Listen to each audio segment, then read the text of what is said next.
Hey guys! I'm actually on time tonight, which is crazy. Sorry, the last couple weeks have been like different times and whatever, delayed and all kinds of things. But here we are, and I'm on time. It is exactly 7 o'clock. So, so many things are going on this week.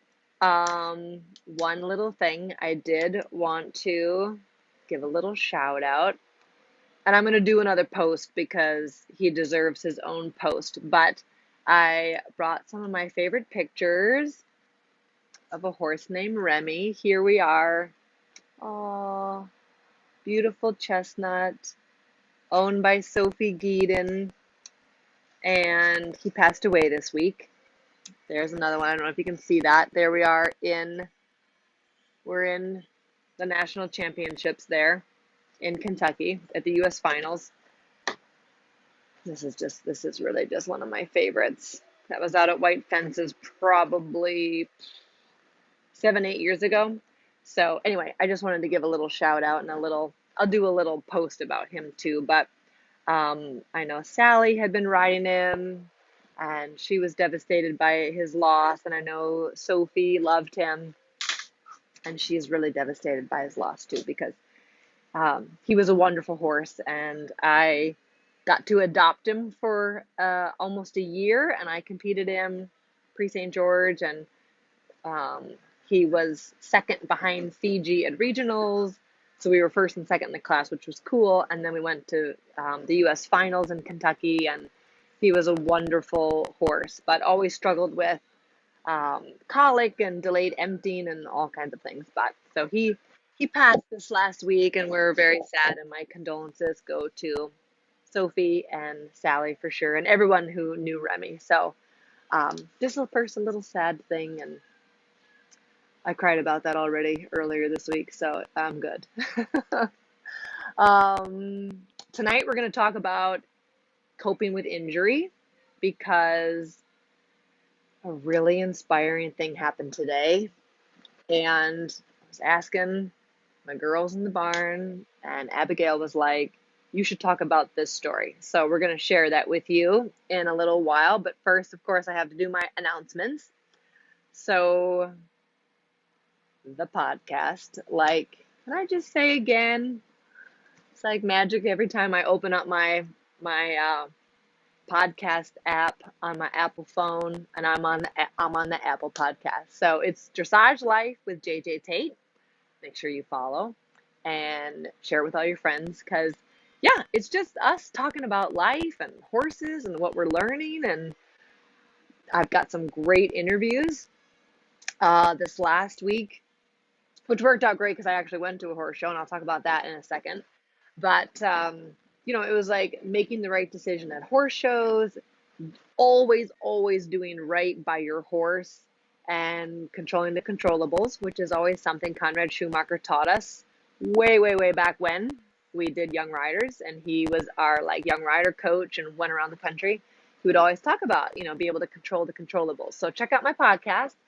And next week we have program management, so that'll be fun to talk about. And then I interviewed my friend Sabine Schutz-Carey, who is gunning for the Olympic team this year and doing great. We shared a stable. We were both stabled at Poinciana, Jane Cleveland's amazing barn. So we had a great time together. And so I interviewed her. And it was so long, it's probably going to be like two different sessions because we talked a lot. But it was great. So I know you guys are going to enjoy that. And she was really fun to interview.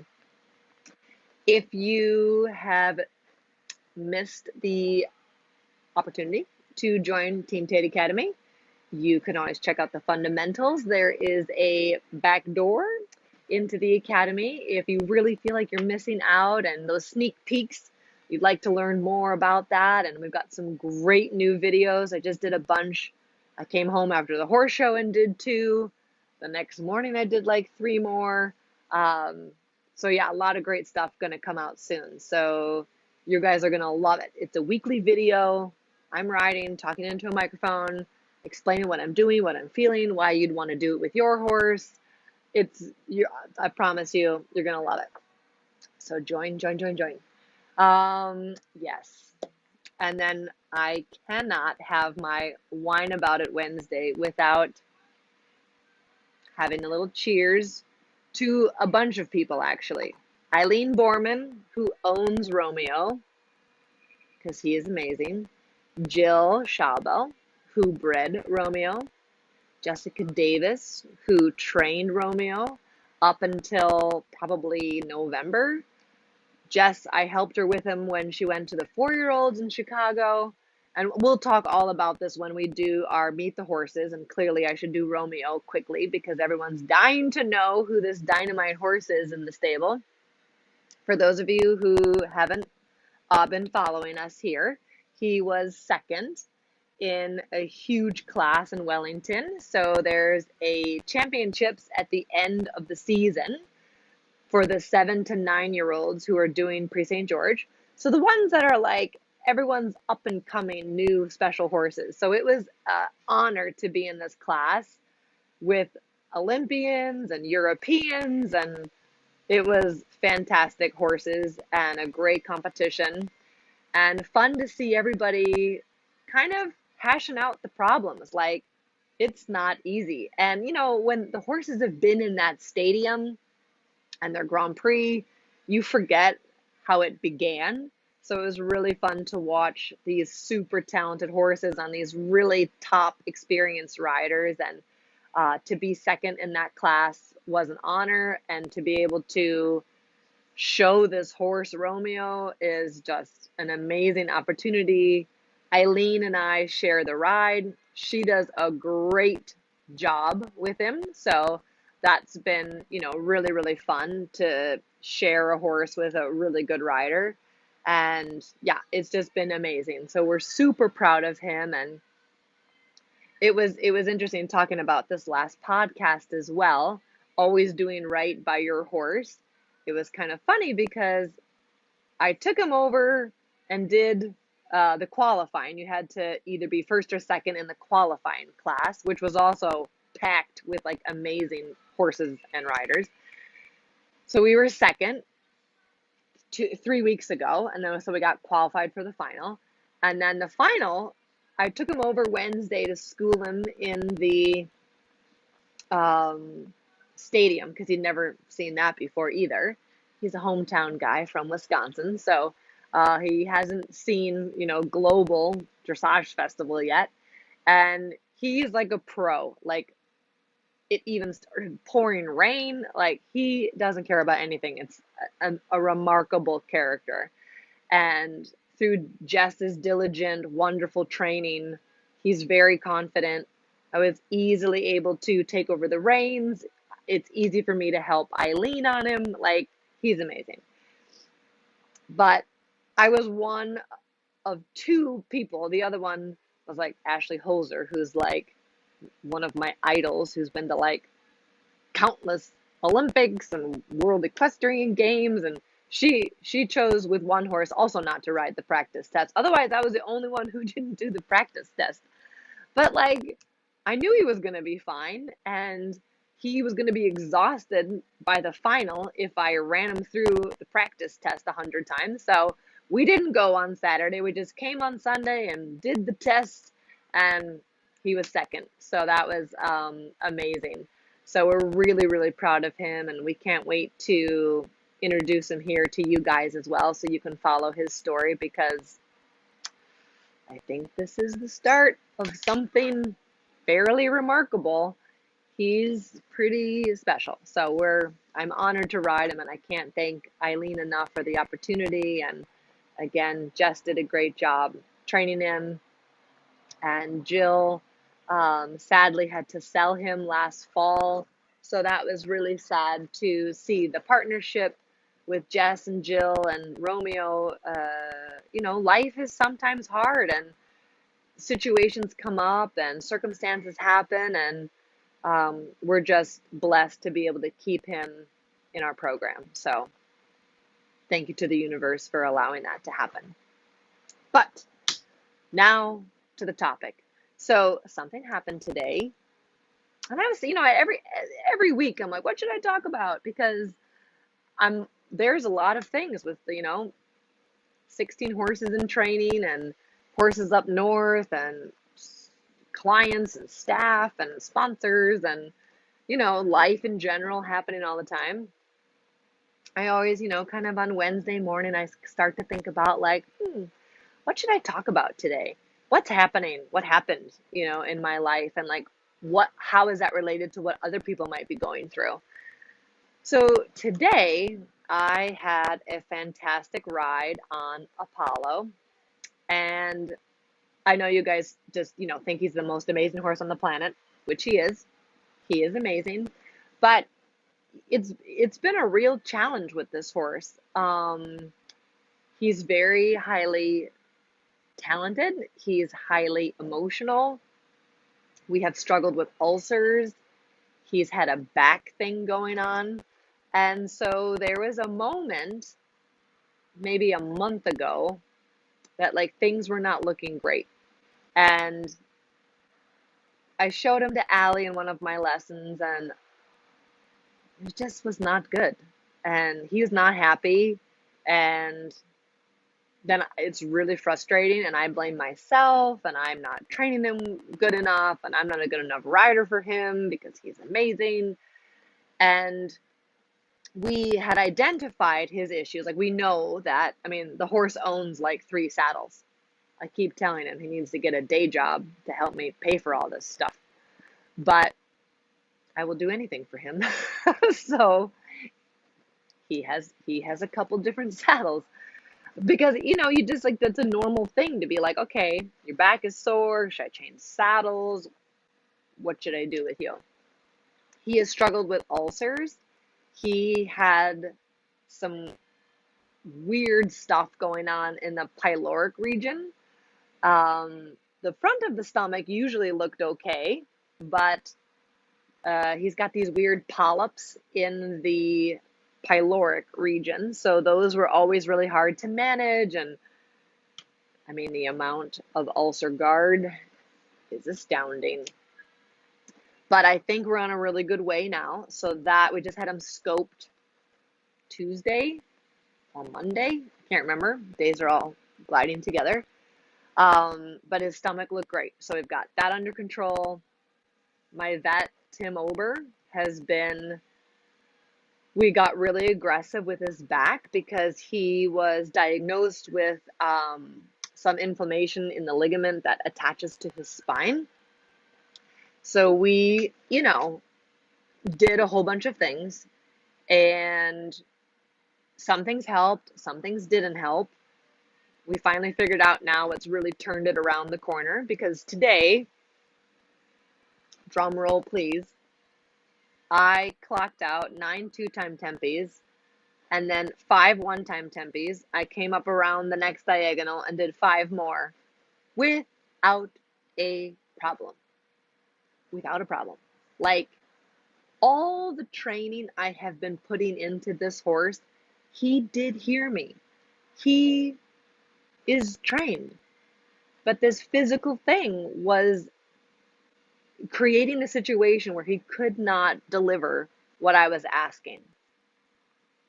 So that got me thinking about this whole process. And it's just like a roller coaster, like with all horses, right? I mean, it's like the training's going good, the training's not going good. Oh, he's injured, he's better, it's something else. Now this is happening. It's constantly in need of knowing what is and knowing where I want to go. I mean, this is Hegel's dialectics, again, going back to Charles de Comfy and how we apply this philosophy to training horses. It's also exactly what we do with training ourselves for life. So we always have to be aware of where we are. This is what is happening. And then we've got to see, what do I want to happen?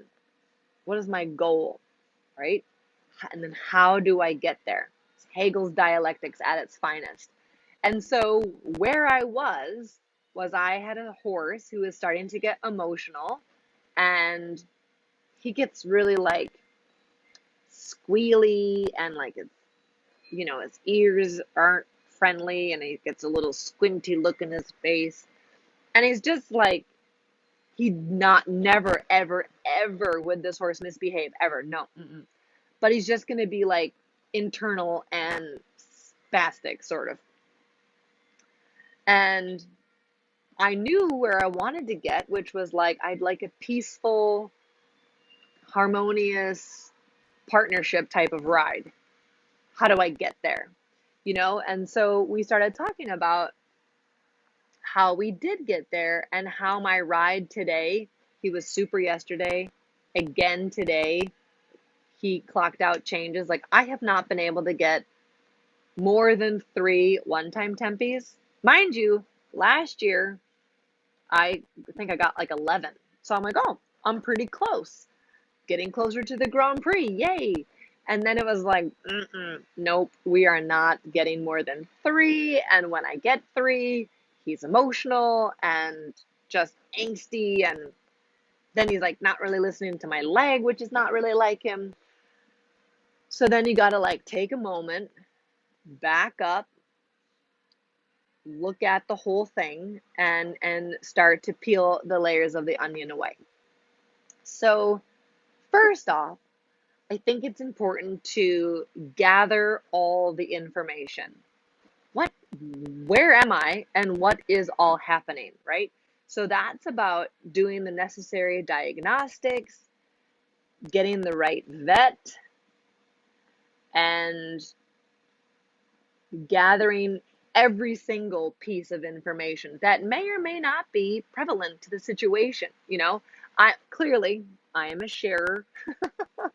I want to help you guys know that we're all going through the same thing. And I want to be really honest and transparent. And life is a struggle, and we're all in it. Life with horses is a struggle, and like, we're all in this together. And the more we have compassion and empathy and understanding of everyone else, it just creates a better community and harmony in the universe. So this whole idea of get all the info, get all the facts. Now, does that mean run to go get a $2,000 bone scan and MRI? No, that does not mean that. It might mean that, right? But my money tree, I don't know about yours, but my money tree does not grow very much. Actually, none. So, I'm not crazy and like injection happy or bone scan MRI happy, because I don't have that kind of money to just be going to go do that. But I have 2 vets I trust immensely, and I'd like to get them eventually interviewed. I'm working on that. But you have to trust the people in your camp, the people in your tribe. You have to 100% have, again, honesty and an open dialogue, and be able to ask questions from a curiosity standpoint, not in a place where you're wondering if they're competent, right? It's not about that. It's about, I just want to get all my questions answered and have a dialogue about this. So 100% get all the diagnostics, at your fingertips. And then sometimes you got to put them all together and think about it overnight, and just chew on all of the facts, right? We even had one horse once who used to like dig a hole in the paddock and then stand her front legs in the hole. And I'm sure my staff thought I was really weird sharing that with Tim Ober. And he like yelled to one of the guys getting the stuff from the truck, and he's like, Josh, we got a hole digger. He's like, we just treated one of these horses this week. It's totally like low neck, and it turned out that helped that horse immensely. So like, even the information you might feel silly to share, oh, he stands like this in the stall, he pulls the shavings back and like does this thing, probably coffin joints or navicular burses. It's like, all these little clues of like, ooh, he puts his hind legs up on the wall like that. Might maybe sciatica, you know. And of course, we're not vets, but these are like things we have seen in these patterns. So it's important to be able to share, open dialogue, share. And if it's like you're not quite sure, it's okay to get a second opinion. It's okay to call a team in. You know, it's not like, again, just like if you're having difficulty, it's okay to gather more information from helpful sources. That does not mean get a smorgasbord of information that then you become lost because there's too much information. Like, again, like a trustful camp is what you need. I also find that following your gut, as my friend Michael Klemke would say, your stomach feeling, I mean, that is powerful. Like, if you have been thinking for a while, like, it's the NQR, right? Like, not quite right. Like, you have to act on that and say something because we, again, are our horse's custodians and we are their voice. So if you know that horse and they are doing something that's a little bit different, again, share and speak up and follow your gut. Like if you really think like, they never used to do that before, document that down. Get your equestrian journal and write it down because it's important to be able to look back and maybe make a connection and maybe it is just a coincidence, but most likely it's not. So I always like to gather all as much information as possible and always follow my gut. I think it's important to feel like you with your vet have been able to make a plan, and then you need to be disciplined about sticking to the plan. And I know hand walking and tack walking and rehab is terrible. It's terrible. But number one, everyone has to be safe. So ACE is your friend. But also, like, if you need to walk for 6 months, I would even challenge you to walk for 7 or 8. You know what I mean? It's like, that's okay. You know, take a little extra time. You've taken this much time already, might as well do a little bit more. But with your trusting team and your tribe, make that plan. And then again, like stick to it like so closely. And if you start to feel during that moment of like, maybe this is too fast, slow it down. It will never be a bad idea to take your time because you know what heals most injuries is rest and time. So that's okay. Again, and then like, yeah, stick to the plan with as much diligence as you would if you were committed to your wildest dream and it was like, you must do these things every day. Like, follow it that closely. So closely. And then it's really funny because then I'm always like, but life and everything is always about adjustment and being open to, okay, that's not going well. Need to shift and adjust and go this way. You know, it could be stall rest is a really bad idea. Like the horse is just not okay on stall rest. And no matter what you give it for sedation, it's just not okay. You're going to have to turn it out. That's adjusting the plan. But then again, meet with your vet, meet with your team, and say, open dialogue, this is not working. I need to make a change. I need to get it a pony or a goat or something and turn it out and just like look away. Because, you know, really at the end of the day, time and Dr. Green, as in green pasture, green grass, heals most problems.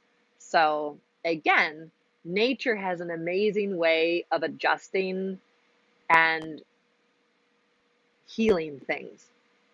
So that's important to be able to go back to that as well. Because again, as much as we need to like have the black and white of the plan, we also need to be compassionate and aware of what's going on with that horse and if this plan is working or not working. And then I also put down on my notes that it's okay to cry. I have a joke with my vet.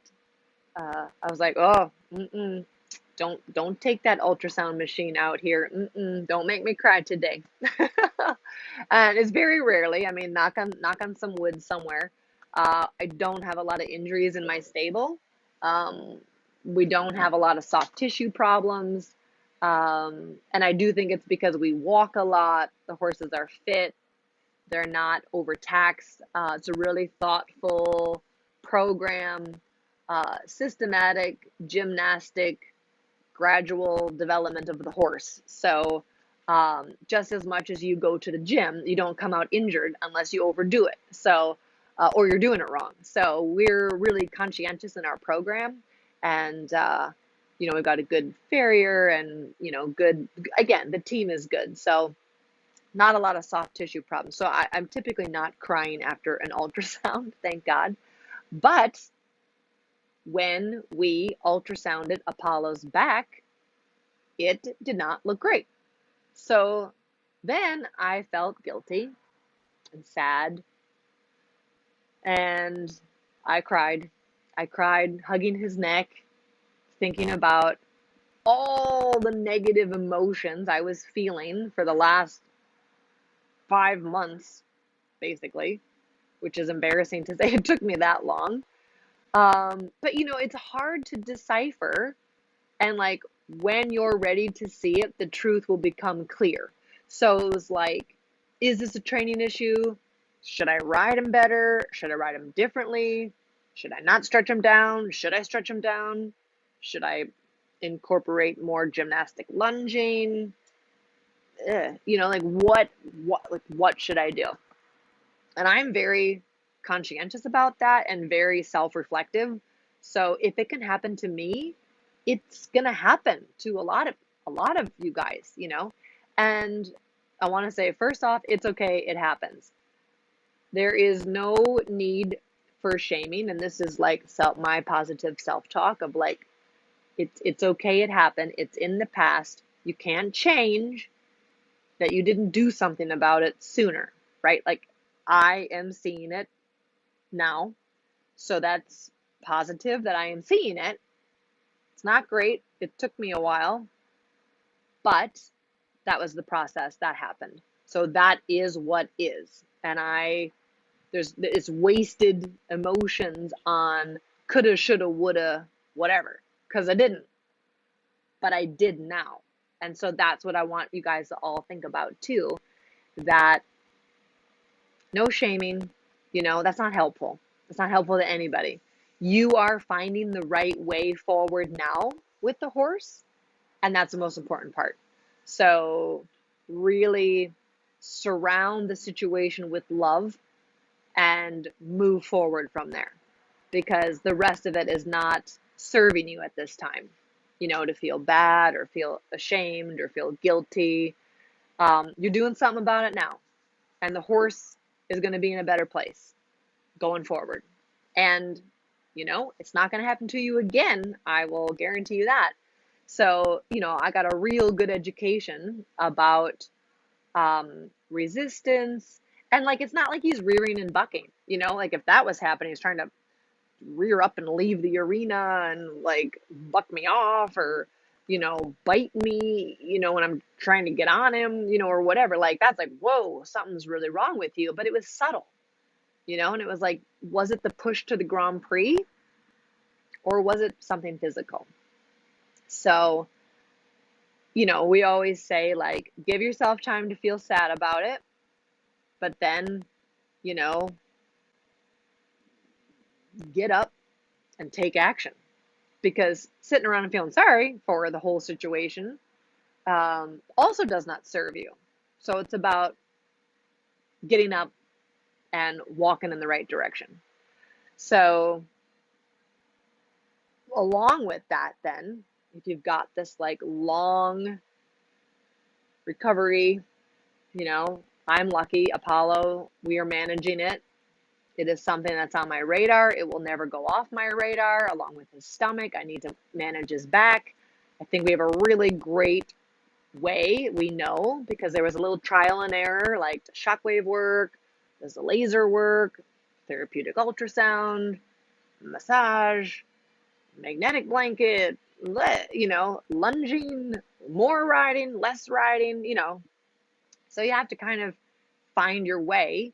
And a lot of that is a little bit experimentation, but of course, uh, guided by excellent horse people. So don't just be like, I'm going to like do whatever, don't just do whatever.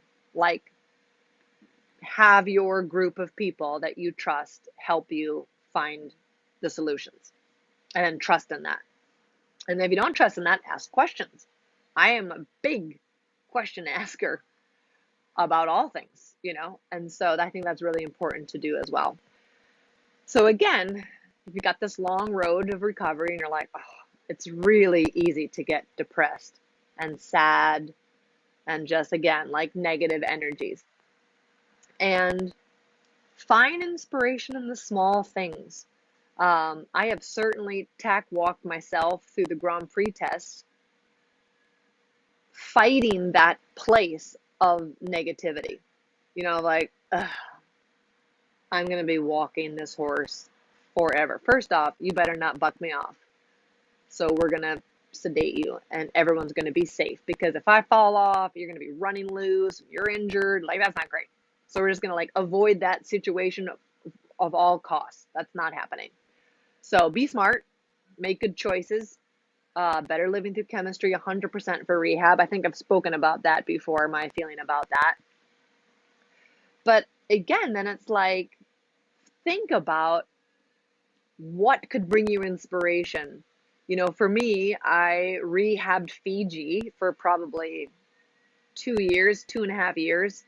It was a very long, long road, but I was very diligent and consistent and committed. And I just never listened to that like negative guy on my shoulder. I just got him off there. He's never going to come back. He's going to be lame. This is all a waste of time. Whatever your negative guy on your shoulder is telling you, just push him away. And find something inspirational. I have a big imagination, so I would work on my equitation. I would work on my shoulders. I'd work on my breathing. I would see if I could breathe and get him to snort. I would walk through the whole entire Grand Prix of like, one day, it might be 3 years from now, it might be 4 years from now, but one day I will be doing this in the actual time, And that doesn't need to be the Grand Prix. Maybe it's third level test 2, like whatever. Find the inspiration in the small things and make it an enjoyable experience, because love can cure a lot. Negative energy is just like not useful. So just do your best to just leave that somewhere and carry forward in positivity.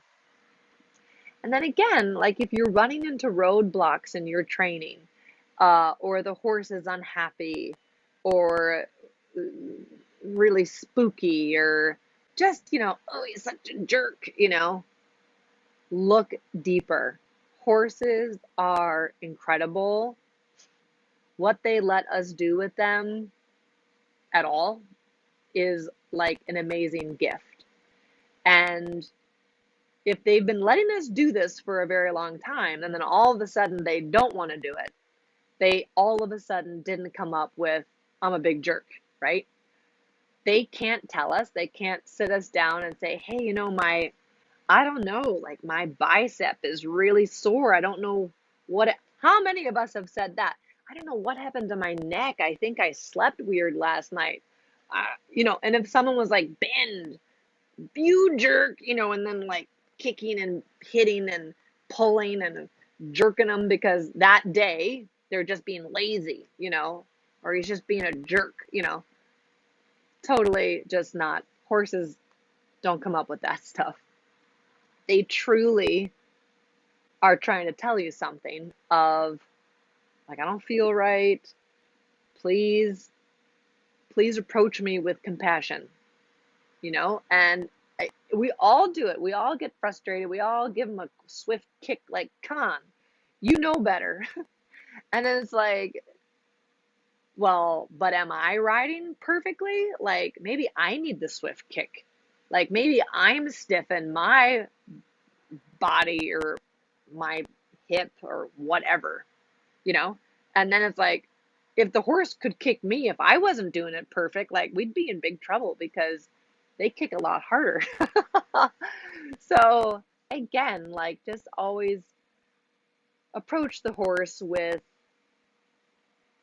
empathy and understanding and love.